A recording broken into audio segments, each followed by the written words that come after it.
long, agonizing depression that dooms the world to decades of stagnation, decline, and poverty, or an intense but shorter depression that paves the way for a new sustainable economic new world order. Now, folks, a sustainable economic world order paves the way for an efficient.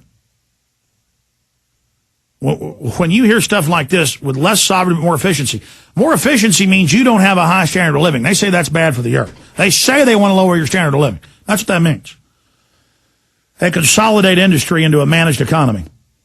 The information takes on added weight when one considers the fact that Estlund's previous economic forecasts, which were based on leaks from the same sources. I would add Bilderberg Group members. Paul, please add the Endgame link to that, and please add, once you link to the clip, that'd be, I think, part 3 of Estlund, part 3 from, you find it on the web chopped up, of the Obama deception, because we cover his predictions.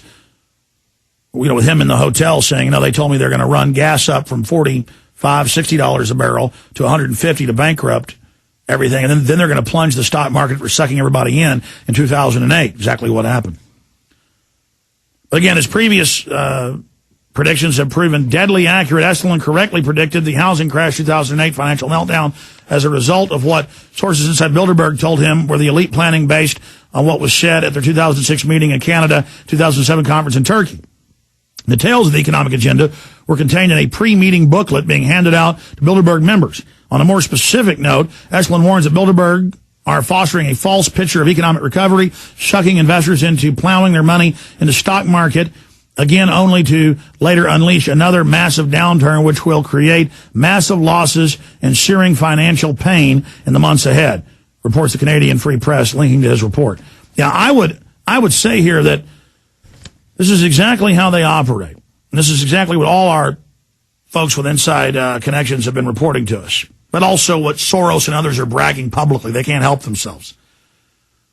Is that they're going to jack it up another time before they plunge it again. But each time they jack it up, it doesn't go to the previous height of the last height. So what I would do if I had stocks and bonds, and I said this when it was at 14,000, and I said this when it was back up at 12,000. I said, folks, when it hits a high, dump half of what you got. Now, that's what I do. Take your own advice. That's what I would do. Dump half of what you got. But be safe. Hedge your bets.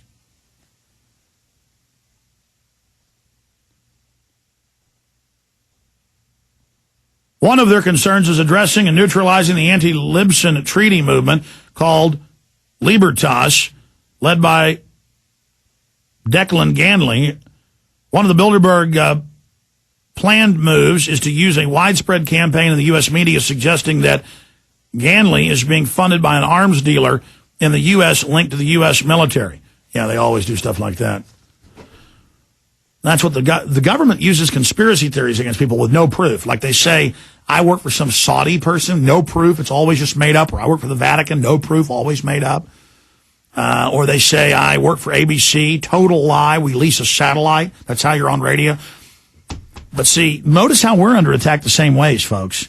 These are operatives that are doing this, or they're useful idiots who are just mentally ill. And they've sure screwed the society up.